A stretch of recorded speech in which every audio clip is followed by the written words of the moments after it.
Welcome to the Elliott School of International Affairs at the George Washington University. My name's Jennifer Cooke, and I'm director of the Institute for African Studies, which serves as a hub for Africa-related study within GW and a center for informed discussion on contemporary Africa policy, debates, and challenges. The Elliott School aims to prepare its students for global engagement through a curriculum that emphasizes leadership, ethics, and practice, and embodying, I think, those principles today, along with the principle of courage. I'm honored to welcome Tundu Lissu of Tanzania. Tundu is an outspoken champion of human rights and democracy. He's a member of the Tanzanian parliament, chief whip of the Tanzanian opposition, Chadema. We are extremely lucky to have him here with us today in more ways than one. As many of you may know, on September 7th, 2017, as he was returning from Parliament, men armed with machine guns surrounded Tundu in his driveway and fired 40 shots at him, 16 of them hitting him. The circumstances of the shooting were suspicious. It came after a year in which Tundu was arrested and detained multiple times, charged with sedition, and clearly targeted as among the most outspoken critics of corruption and a series of repressive maneuvers by the president and the government. He was airlifted to Nairobi and thereafter to Belgium, where he has undergone multiple surgeries and is still recovering, but looks hale and healthy and ready to go. From everything we know about Tundu, he is a fighter. As we speak, he's preparing to return to Tanzania to continue his campaign for justice and democracy. Unfortunately, Tundu's story is not unique in Tanzania at this moment. Once hailed as this peaceful democracy and something of a favorite among donors, this attack comes against the backdrop of increasingly repressive policies aimed at silencing critics of the government, human rights activists, and journalists, legislation curtailing freedom of speech and assembly, really the cornerstones of democratic practice. And it comes at a time when democracy in the region and even beyond is under increasing threat. So we'd like to, we're really delighted to have you here with us today. We'll allow you to kind of set the scene for us, and then we'll have a bit of a conversation and open it up to questions from the audience. But thank you very much for being here. It's an honor, and we're delighted to host you and wish you some. Well, thank you so much, Jennifer, for that generous introduction. And thank you for having me here. I'm sorry I came a bit late. I managed to mislead everybody, my friends who collected me from the hotel.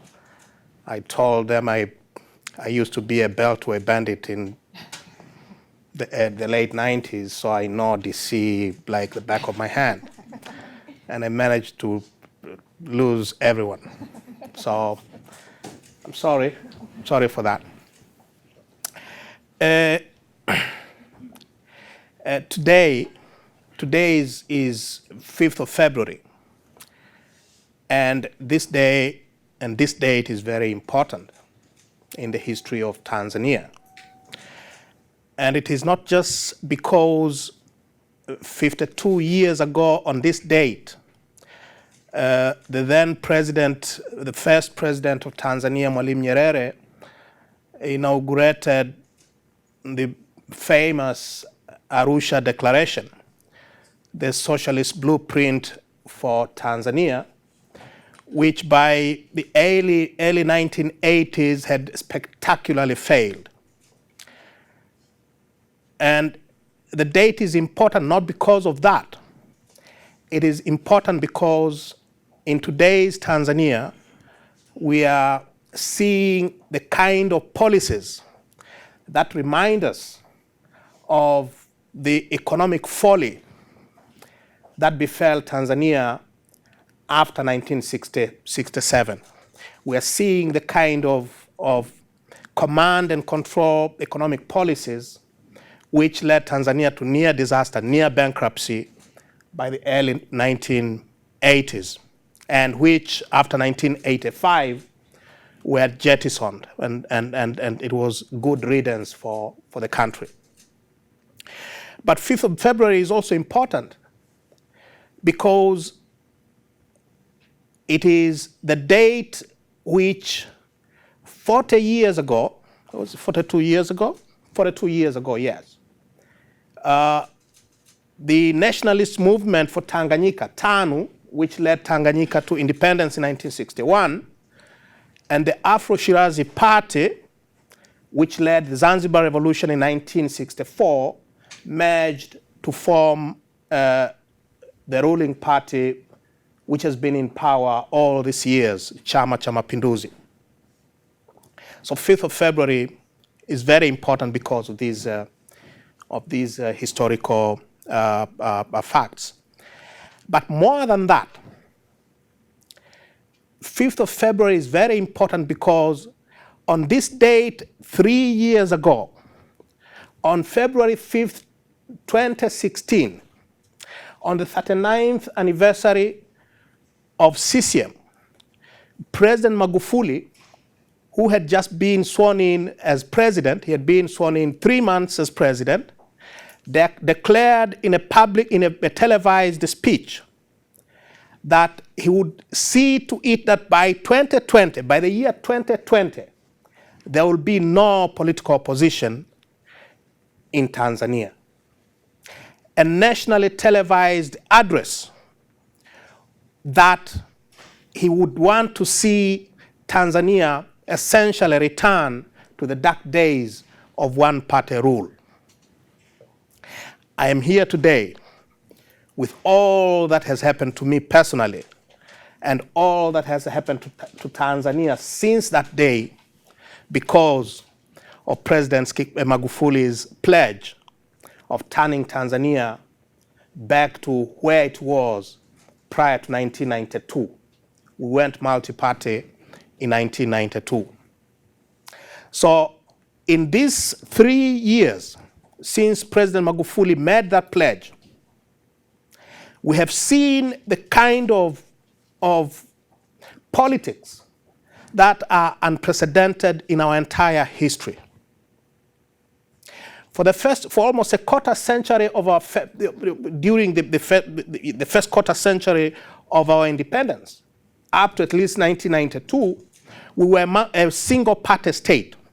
We didn't have a Bill of Rights. We didn't have independent courts. There was no free press. Actually, the only press there was you had only one newspaper owned by the government, Daily News. Other people call it the Daily Noise. And one newspaper owned by the ruling party, Uhuru.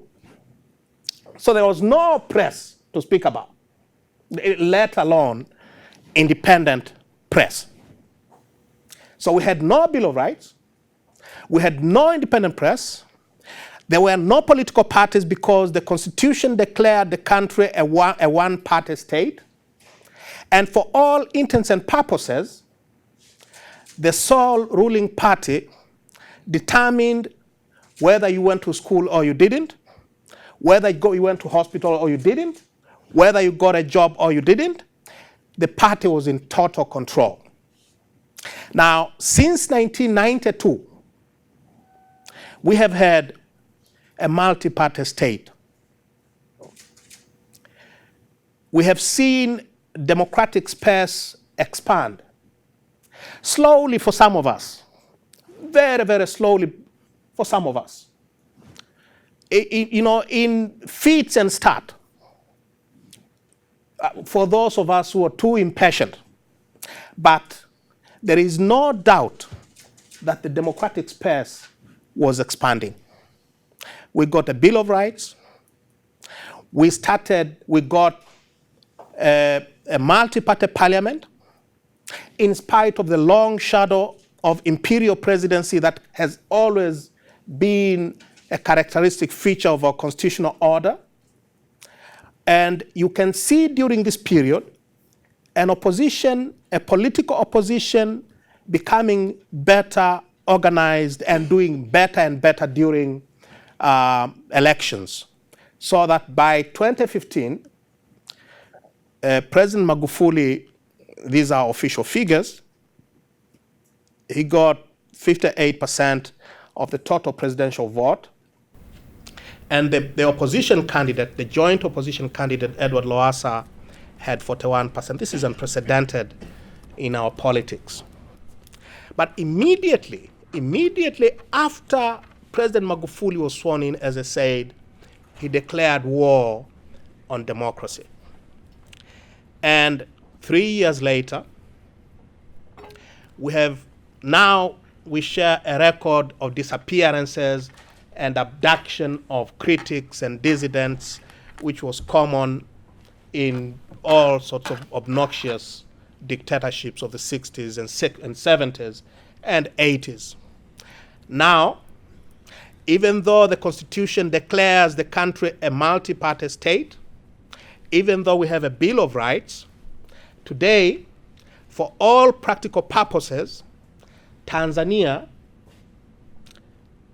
there is a prohibition on politics declared by the president himself.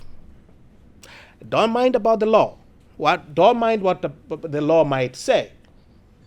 For all intents and purposes, for the past 3 years, there's been a total prohibition of opposition politics. You cannot hold public meetings and rallies. In fact, it has become increasingly difficult even to hold internal party meetings. So at one point, our central committee was raided by the police. They don't have powers to regulate internal party meetings, but that has not stopped them from interfering with our meetings. Hundreds of our party leaders, members, activists are either in jail, or they're being prosecuted through the courts, or they have already served their time. That would be easy.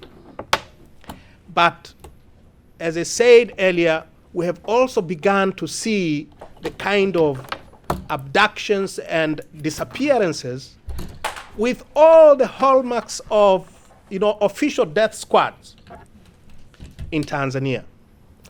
Today, it's almost 2.5 years since the personal assistant to my party chairman, the national chairman of my party and the leader of the official opposition in prison, went missing after spending months criticizing academic credentials of President Magufuli. President Magufuli is bandied about as the smartest leader in the continent. Never mind the fact that he cannot string a single sentence in straight English. But this gentleman questioned his academic qualifications and was snatched, and we have not seen him since.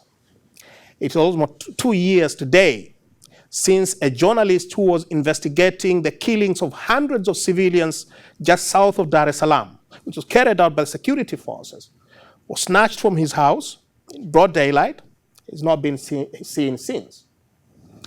It's 3 years since a regional leader who comes from the same region as President Magufuli was murdered in broad daylight, hacked by machetes in broad daylight, and thrown by the roadside to bleed to death, and they took pictures and posted them on social media.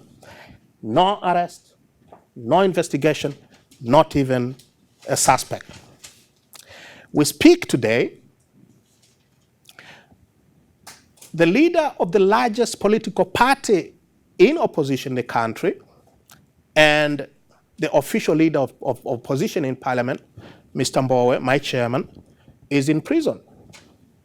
Why? Because he got charged with sedition, with one of these, their favorite weapons. And he missed a court appearance when he came to Belgium to check me up. He hadn't seen me since last year. And when he went back, his bail was waived and he's inside 2 months now.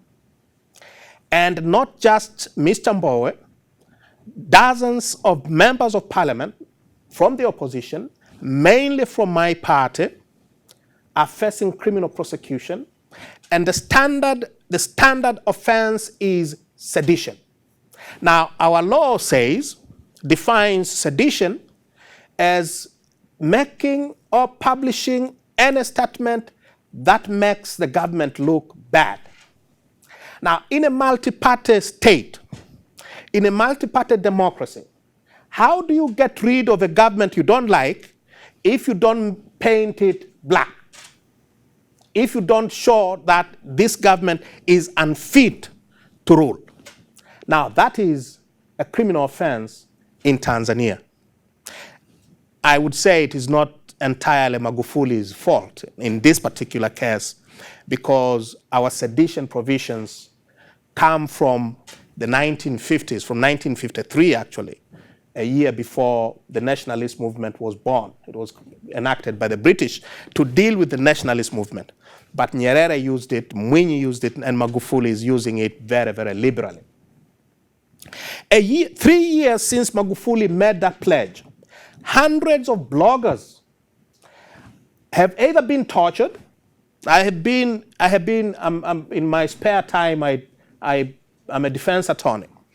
And I've spent months or years defending bloggers, young men who send these, innocuous messages on WhatsApp or, Instagram or whatever. And they've been tortured. We now have torture chambers.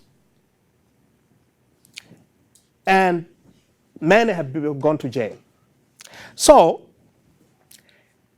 and we not spoken of my numerous cases and what happened to me on September 7, 2017.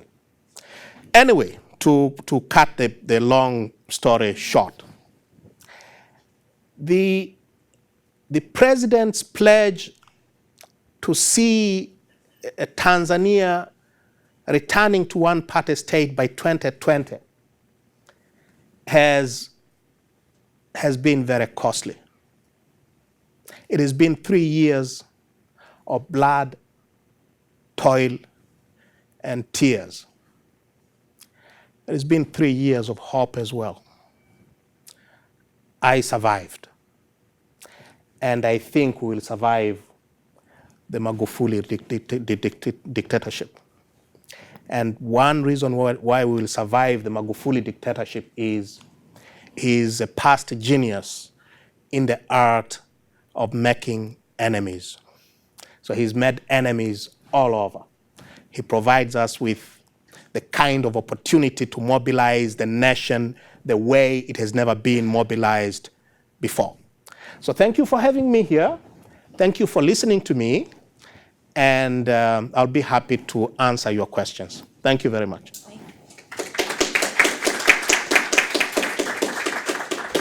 Thank you very much, and you can tell that you have that you're a lawyer by practice. You could serve as a professor as well, I'm sure. Listen, that's a very bleak picture that you paint. I wonder, and you pin much of this to the president himself. I wonder if you can say maybe why at this moment is President Magufuli a product of something bigger in terms of the ruling party's maybe sense of fragility as the opposition grows? Why now has this, is it all just about the personality? And two, how much of the ruling party is it just a complacency? Are there skeptics within the party? Or is this something that is kind of a function of the party versus the individual? But those are very good questions. I think it will not be entirely correct to pin everything in the person of John Pombe Magufuli. It will not be entirely correct. In 1952, barely a year after independence, we did away with the Westminster Constitution that was given to us by the British, which had created the constitutional framework for a liberal state.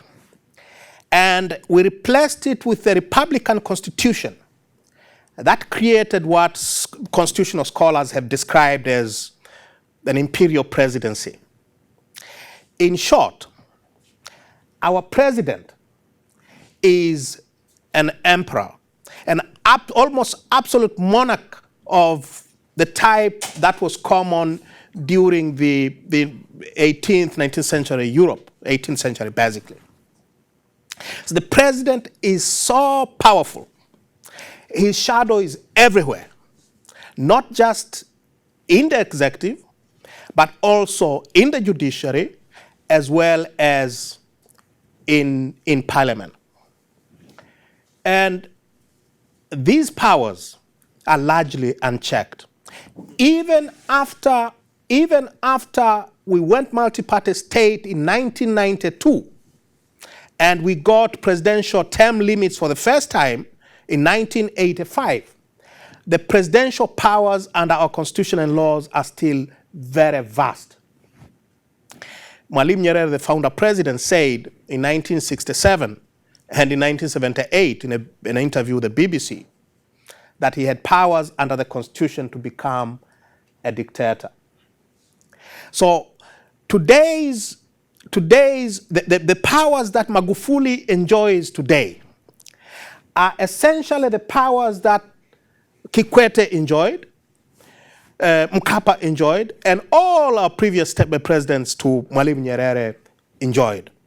The only difference is this, that Mwalimu Nyerere was always very aware of the dangers of those unlimited powers. And he said it openly. He always worried publicly about the dangers of these unchecked imperial power.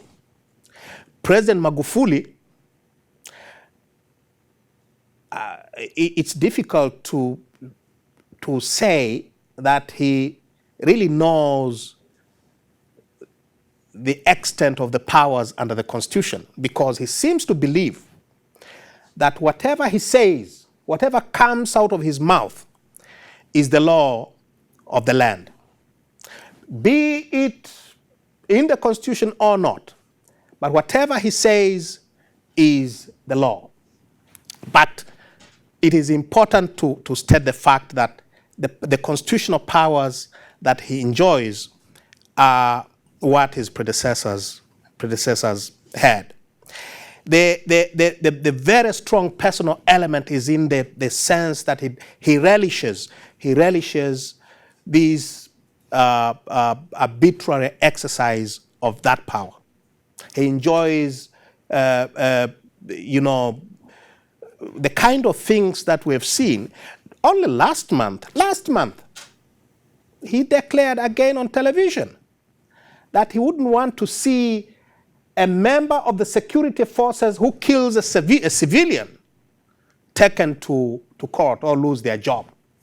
Now, this is a presidential license to kill in a country that has seen hundreds of civilians killed by the security forces, and here is the president talking live on TV saying he doesn't want to see any of his security apparatus, members of his security apparatus, taken to task for killing civilians.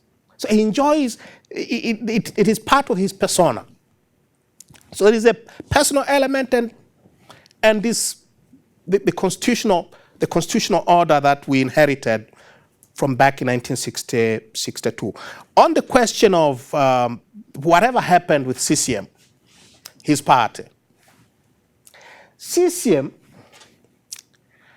is not a political party in the true sense of a political party, a party that derives its legitimacy from civil society. These people have always been in power. There has been a very close, almost indistinguishable interlinkages between CCM, the party, and the state. The president has always been the chairman of CCM.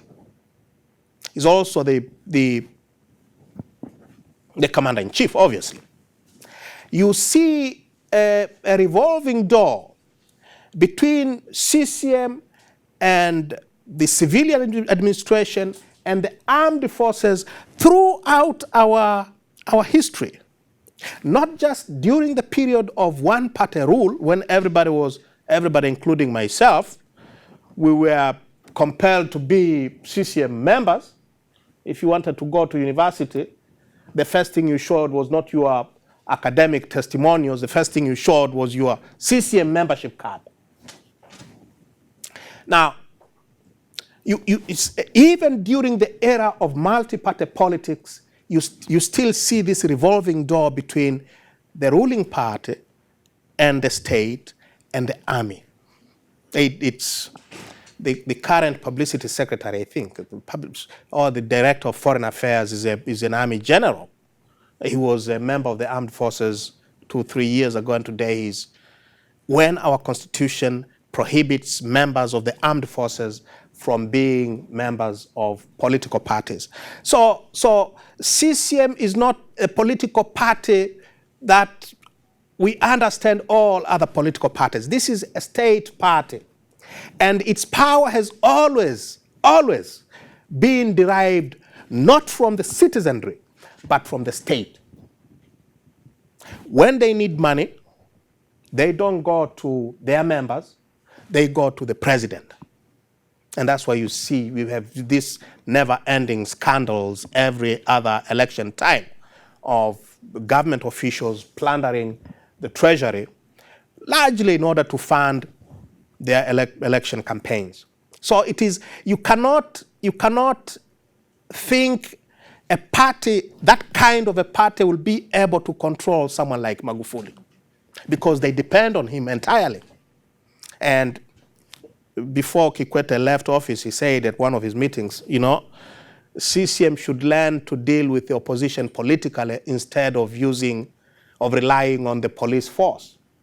Because instead of dealing with the opposition in political terms, they have always relied on the violence of the state. Yeah. What then, and I'm going to open it up for questions because I'm guessing there will be quite a few. What then do you see as kind of the opening?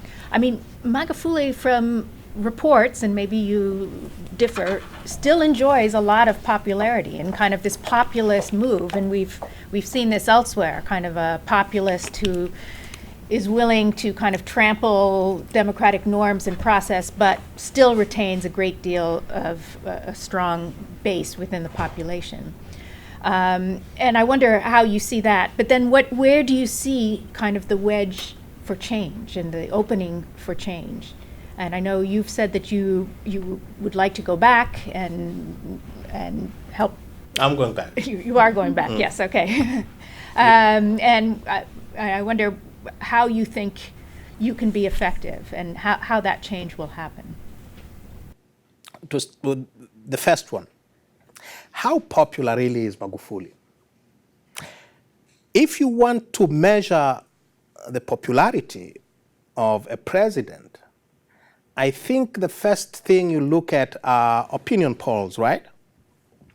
Now, last year, somebody had the temerity to publish opinion polls, which showed that President Magufuli's approval rating had dropped from the high 80s to about 55%, which would still be very high by American standards, I guess. These days, yes.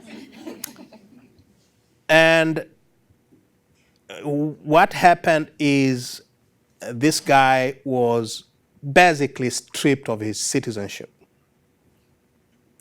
His organization, his polling firm, has been put in a freezer somewhere. And immediately after, a law was rushed through Parliament. It is called the Statistics Act. And it says, if you want to collect any statistics on anything, you had better get permission from the government or its bureaucrats. 1. 2, if you publish your statistics and they tend to discredit or to question or to show fault with official statistics, then that is a criminal offense, and that will entitle you to a substantial jail term or a substantial fine or both. So for all intents and purposes, the only statistics today, the only opinion polls that you can get from Tanzania on how popular the president is would be polls from official government agencies. Everybody else is in danger of being declared a criminal if they dare do so. That is number one. Second, for a president who is that popular, as we are told, why this violence? Why would you want to shut down the press? Why would you want to destroy the opposition? Why would you want to make sure that everybody toes the party line? What is the basis of this fear if you are that popular? We are told, and they say it a lot, that the president has been very strong in fighting corruption. Let's look at the facts. You have to be wary of because I can talk on and on and on. The point is this. In the 3 years of President Magufuli's administration, we have seen hundreds of people detained and charged in courts and charged with these very serious economic offenses, corruption, money laundering, you name it. Hundreds. And last week, a former minister told me, brother, there are hundreds of business people who have been detained quietly, charged with money laundering, their accounts not seized, not frozen, but forfeited without a court order. So if they want your money, they charge you with money laundering or with this or that economic offense. They hold your account, they empty your account of any money there is. And in those 3 years, in spite of these hundreds of people who have been detained and charged with economic offenses, there isn't a single case that is being prosecuted, let alone a conviction. Not a single prosecution. Hundreds are in detention. These offenses are not bailable by our law. So they arrest people, charge them with economic crimes. They cannot get bail. They rot in prison. They rob them of their money. And the police don't investigate. And therefore, there is no conviction. Not a single conviction. 1. 2. In some of the biggest scandals which were investigated by Parliament, by the last Parliament, which I was a member as well, and in which we showed how these people, Magufuli being a minister in the government, had basically helped themselves to the treasury, involving hundreds of millions of dollars, not a single one, and we names were named, of very high people, not a single one of them has been arrested or charged. And only this past week, on Friday last week actually, the Parliament Public Accounts Committee released a report which shows that in the past year alone, about $2 billion have gone missing within the government system. And half of it has gone down under the black hole called the president's office. So, all these claims about fighting corruption and what, and popularity and so on and so forth, I think they're just a cover for something else. They were used as a cover to destroy the opposition. Yeah. Thank you. Let's take some questions from the floor. We have student Max Bone. I was in Tanzania in 2015. My name is Max Bone. I'm a student here. I was in Tanzania in 2015 at the beginning of Magufuli's term, and there was a lot of excitement, especially among people my age there. There were videos going viral of him in hospitals yelling at corrupt doctors and news about officials being fired, and there was a lot of excitement about the anti-corruption drive. Sad to say that doesn't exist anymore, but I'm curious if you could talk a bit about the people that are being convicted of corruption. Are they actually corrupt? Are they opposition leaders? Are they civil society? With all the individuals who are detained, is there at least some degree of a genuine crackdown on corruption? Or is it really just a larger facade to cover all of this? And then what, if it is all fake, what would you say would be a correct way to approach cracking down on corruption, because it is a very large issue? Thank you. Thank you very much. That's a great question. In January, on January 9th of 2016, I gave an interview. And this was about 100 days after Magufuli was sworn in as president. And I was asked to give my rating of the first 100 days of Magufuli in office.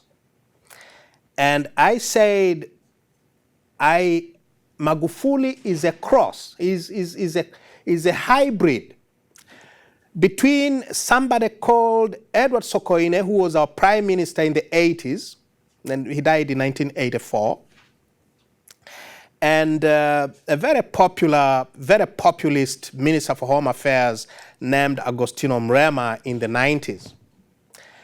And people were very offended by that. And in that interview, I explained that if you look at Magufuli, the Sokoine side of Magufuli is of this ruthless political leader who is not afraid of using government power to crush whoever stands in the way. And of course, Sokoine is very famous because between 1983 and 84, he led a crackdown against what was described as economic saboteurs and people who were, today we're being told of there is an economic war going on. We were told of an economic war by Sokoine in 1983-84. And in that crackdown in 1983-84, thousands of business people were detained by using the presidential detention powers, which were intended to deal with essentially enemies of the state. So Sokoine used a presidential detention, a preventive detention act to deal with business people. Today, Magufuli is using he's not using the Preventive Detention Act, but he's using the intelligence and security services, who do not have any police powers in this crackdown on the so-called, he's conducting an economic war today. And as I said, hundreds are in detention, charged with very serious offenses, no prosecution going on, and 3 years later, not a single conviction. Now, he paid a visit to hospitals, to this. That's exactly what Kikwete did in 2005 when he was first elected president. So these are just populist practices, which are very common in Tanzania, but which really have not translated into anything meaningful in practice. Did I answer your question? What's the right way to combat corruption? Oh, yes. The rule of law. If you want to deal with corruption in Tanzania today, free parliament.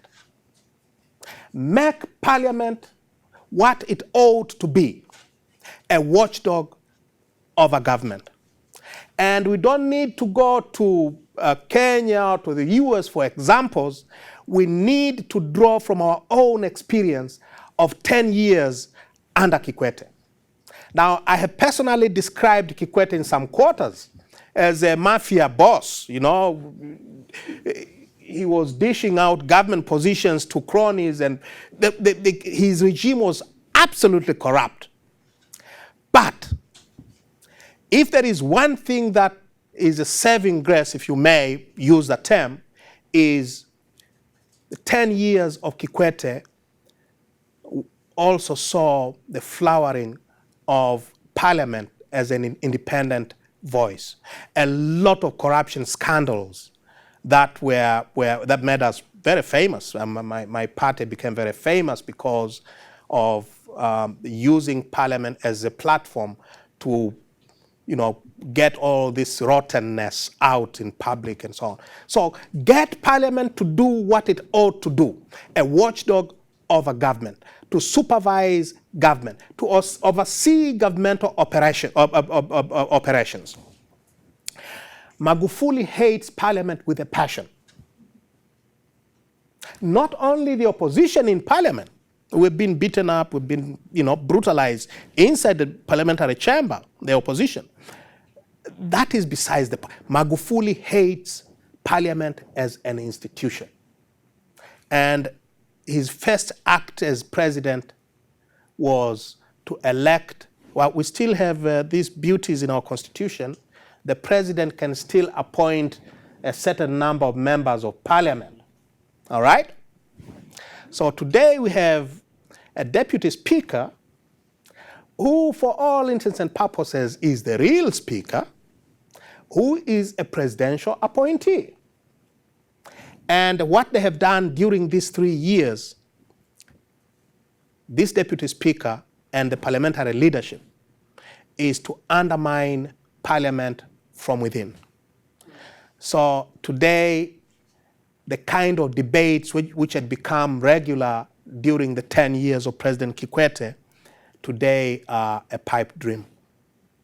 The kind of corruption scandals that were dug up by parliament during those 10 years, today is absolutely impossible.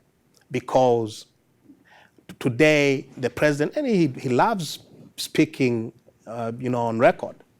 He says to the speaker, get those noisy ones, get them out of parliament, and I will deal with them outside parliament. So the speaker chucks out of parliament, us out, me and my colleagues, and when we just get out of the parliament's gates, we find the security people waiting for us. I've been detained twice and sent to Dar es Salaam, 700 kilometers away, for making statements in parliament, chucked out by the speaker, and then I find my good friends from the security services waiting for me outside. So get parliament free. Get the free press. Get citizens to be free to speak. Get freedom flowering. And if you do that, then all this corruption thrives in darkness. Corruption thrives where the government is unaccountable to anybody. And therefore, the simple antidote to corruption, in my view, is democracy writ large. I saw a hand somewhere. Yeah. My name is Tara Twing with the U.S. Agency for International Development. What I'm hearing is, yes, I concur. The way to combat these things is through democracy. But in addition to the extensive presidential powers that Tanzania has constitutionally, the regime has also been very strategic in passing legislation that enshrine what it does in the rule of law. The Statistics Act, the Media Services Act, Cybercrimes Act, and most recently the amendments to the Political Parties Act. So what I would ask you in this environment, it will be very difficult to mount an effective campaign for the 2020 elections for any member of the opposition, and there have been abandonments from the opposition parties back to the ruling party. So I would ask you what you see in this environment as the way that you can, or the way that one might mount a successful campaign. Thank you very much. We have never had it easy throughout these 27 years of multi-party rule. We have never had it easy at all. Every democratic gain that was made during that period was fought for, and it was paid for very dearly. The situation has become very difficult, absolutely. The legal regime that is emerging during these Tanzania, Magufuli's Tanzania, is horrifying. But what the law proposes, the people will dispose of. It is never easy anywhere. Democracy has never built easily anywhere. Not in the United States, not anywhere in the world, and certainly not in Tanzania. So we'll have to do our bit. We'll have to do our bit to deal with the current difficulties. As I said at the beginning of my remarks, President Magufuli is, in my view, a godsend. It is not just the political opposition that has paid dearly. Magufuli is a Roman Catholic, and he will go down in history, in our history, as a Catholic president who managed to antagonize the Catholic Church in Tanzania. Now, the Catholic Church is the most powerful institution in the country outside the state. Last year, the Tanzania Episcopal Conference wrote a pastoral letter, which basically, what I have said during this half hour, basically the bishops, the Catholic bishops, said it in a very polite, clerical voice. But you have a situation where the church, not just the Catholic Church, the Protestant churches, the evangelicals have expressed themselves very strongly about the way the president has managed our affairs during this period, these 3 years. President Magufuli has attacked the business community with unprecedented violence. And we're not talking of the local business community. That's what Sokoine did in the 80s. He's attacked the local business community. He's basically destroyed 20 years of hard work of President Mkapa and Kikwete in creating an atmosphere that is conducive for foreign direct investment. You know, you will have heard of Acacia, this mining company, which was slapped with a tax bill of $194 billion, not billion shillings, $194 billion, which I described as professorial rubbish, and I was arrested for it. He's antagonized the international community. Our president doesn't travel. His witch doctor must have told him, don't go anywhere near those airplanes. So he doesn't travel. He doesn't go to international meetings or conferences. He's antagonized government employees. He's antagonized everybody. Today, even parliamentarians, CCM parliamentarians, you don't travel outside the country if you don't get permission from the president's office. The speaker said the other day that I have not been, the Parliament has not footed the bill for my medical treatment because the President did not approve. So I got shot 16 times, attending parliamentary sessions, whisked out of the country unconscious. I was in coma for 7 days, and I've been in hospital since, and Parliament has not paid a penny because the President has not approved the release of the money for my treatment.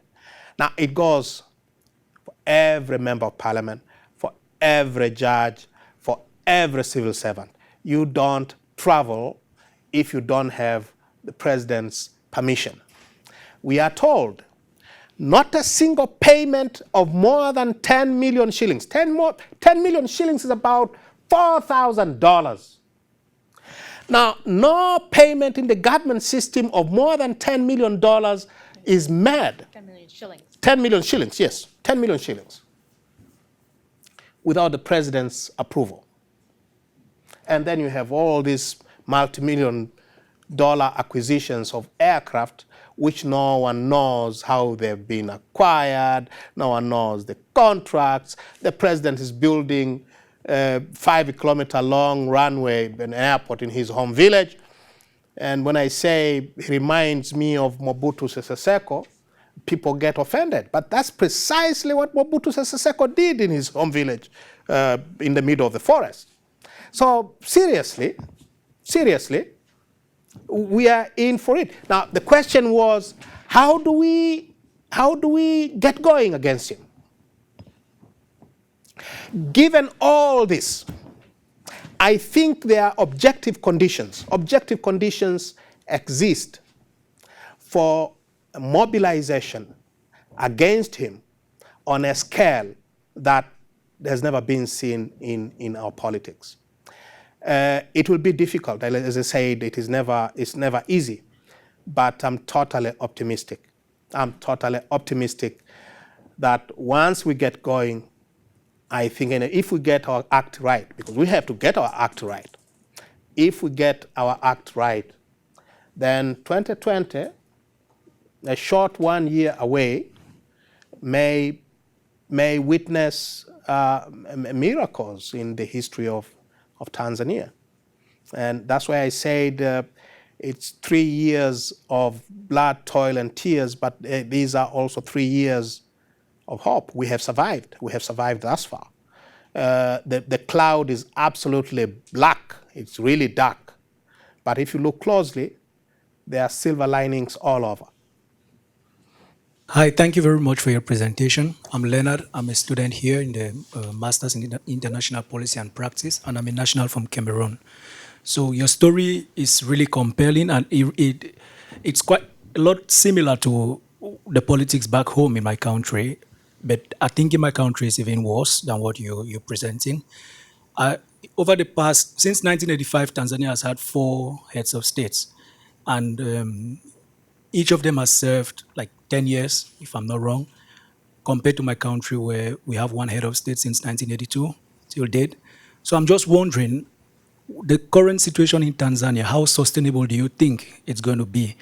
Like all what President Magufuli is trying to do, trying to convert democracy back to autocracy and all of that, do you really think it's going to be sustainable given that Tanzania is firm on democratic terms, presidential terms? I think we have not been tested before. The truth is, yes, we have had Magufuli is our 5th president, and it's only Nyerere who didn't have a term limit. We always, when I was young, we used to sing about Kamuzu Banda, the life president, and no one ever said that, by the way, does our constitution provide term limit for Mwalimu Nyerere? Well, Mwalimu Nyerere was the only one who didn't have term limit. After he left, we introduced presidential term limits. And thus far, they have held. Whether they will the term limits will survive Magufuli is a moot question. Because now there is subterranean debate going on in the corridors of power and within CCM about doing away with the two-term limits to presidency. Magufuli himself has publicly come out against the idea, but to what extent can we take his word, given that he's totally erratic? I will not make comparisons, but it's totally erratic. His word changes according to how he wakes up that particular day. But there is a discussion about removing presidential term limit.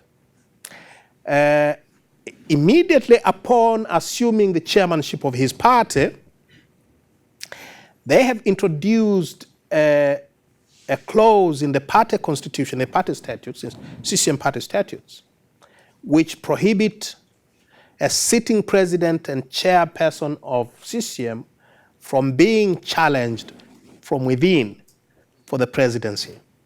So there are things that are happening in the dark crevices of our politics, which portend a future that may be inconsistent with this tradition of presidential term limits.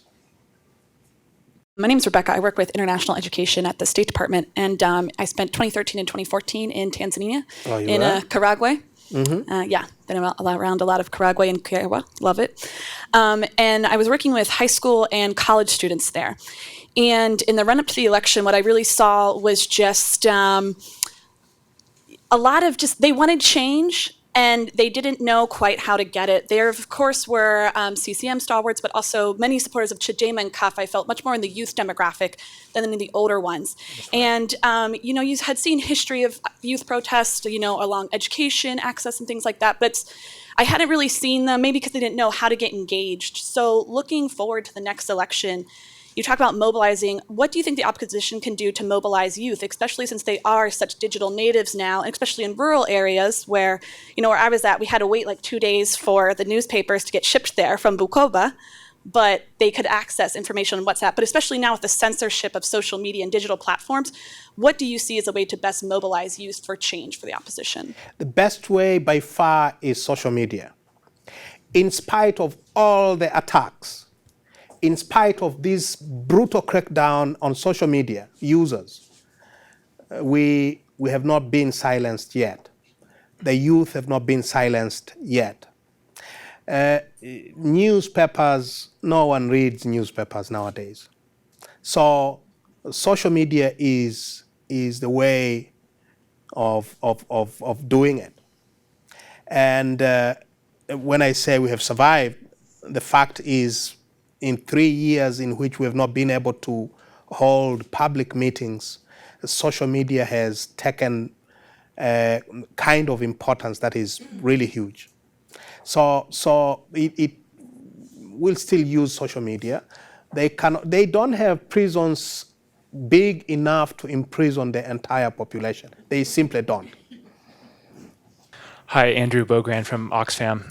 I'm just curious if you could talk a little bit about how the international donor community and also businesses that are in Tanzania should address these challenges. And is there a way to react to the kind of ongoing crackdown? There was, I think, in the news, certainly in the United States, the crackdown this fall on the LGBTQ community was everywhere. It was fairly pronounced, which you don't see from Tanzania. So I'm just curious what your take on is how, in the next year, in the next 2 years, how does the international community, how do international NGOs, the business community respond and support a more open Tanzania? And can I just add to that question? By international community, too, African peer countries. And yes. I wonder if you have allies, if you're seeing any reaction from those regional bodies. as well. Thank you very much. You see, there are very strong chances that I will soon be stripped of my parliamentary seat. And if I am stripped of my parliamentary seat, it will be because I think for the first time, this debate about what has gone on in Tanzania these past 3 years has come to the attention of the international community in a big way. As we speak, there is no EU ambassador in Tanzania today because Ambassador Roland van der Geer was kicked out, was declared persona non grata in November. And the ambassador was declared persona non grata because for too long he did not shut his mouth up on the abuses that have been going on in Tanzania. And they eventually got rid of him. So as a result, the EU is now reviewing its entire relationship with Tanzania. And not just EU as a bloc, the member states are also reviewing their relations with Tanzania. The United States has put on hold substantial assistance to Tanzania because of these concerns. Now, the issue is this. Over 50% of our development budget every year comes from the donor community, comes from the international community. If you listen to the political rhetoric coming out of Dar es Salaam, all these countries, Americans, Europeans, everybody, you are imperialists. We are going back to the language of the 60s and 70s. You are all imperialists. These are countries that do not wish us well. Now, these also are countries that provide over 50% of our development budget every year, and they have done so for a very long time. Now, my view is, and my position has always been very clear, the international community has a choice with regard to President Magufuli. Number one, because he is intent on destroying democracy, he is intent on turning us into a command economy of the 60s and 70s. He is intent on destroying the gains that have been made over the past 3 decades. You have two choices. You either continue to bankroll him, and he loves it. Every time he gets somebody from the US or Europe or wherever, he says, here, see, they approve of me and my policies. So continue bankrolling a dictatorship, continue subsidizing these attacks on human rights and democracy, or send a message loud and clear that if you are going to destroy democracy, if you're going to kill innocent civilians and you don't want your policemen and women to be held to account, do it, sir, but not with our money. Not with our money. You will be called imperialists, you will be called all sorts of names. We have, as a country, we have obligations to the world. We have signed up to international human rights treaties of all sorts. We have declared to the world that we will respect human rights, that we will not kill innocent civilians, that we will not have extrajudicial killings. that will respect democracy and human rights. Those are our obligations to the world. If we don't discharge our responsibilities to the world has no business giving us a penny of their money. So those are the two choices. You subsidize these government of disappearances and abductions and killings, or you stand up and say, not with our money.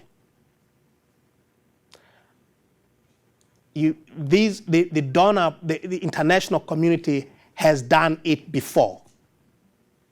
In the 80s, in the dark days of apartheid regime in South Africa, when, I'm sorry, I don't want to ruffle any feathers, but when President Reagan was unwilling to impose economic sanctions on South Africa, universities across this country, and eventually the Congress overrode President Reagan's veto and imposed sanctions on apartheid South Africa. And that hastened the end of apartheid. So there is a responsibility that goes with the assistance that you give to our countries. Don't give it without asking questions. Don't subsidize dictators. My name is Juliet Kwamboka. I'm a fellow at Amnesty International. I'm from Kenya. My question is on the role of the African Union. The African Union is always quiet on human rights violations in Africa. And Tanzania is a member to the African Union. And for several years, the president has failed to attend the summit of the African Union. What has the African Union done to ensure that human rights are protected in Tanzania? And what has the East African community, because Tanzania is also a member of the East African community with several other countries, Rwanda, Burundi. What has this East Africa community done to ensure that Tanzania, which is a member state, upholds the rights of individuals? And so far, great progress has been made on women's rights in Tanzania, and hearing the president making declarations that girls who are pregnant should not go back to school. What domestic remedies are in place to ensure the president does not make declarations that are taking the country back to where women are violated and their rights are not respected? Thank you. With regard to the African Union and the East African community, the African Union is still very much tied to its OAU past. It's a gentleman's and few women's club. And as such, they are not in the habit of,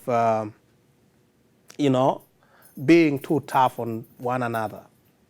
And the best example, I guess, is what recently happened in the Congo, when the AU came out fairly forcefully that was not an election, it was a fraud, and immediately backed out.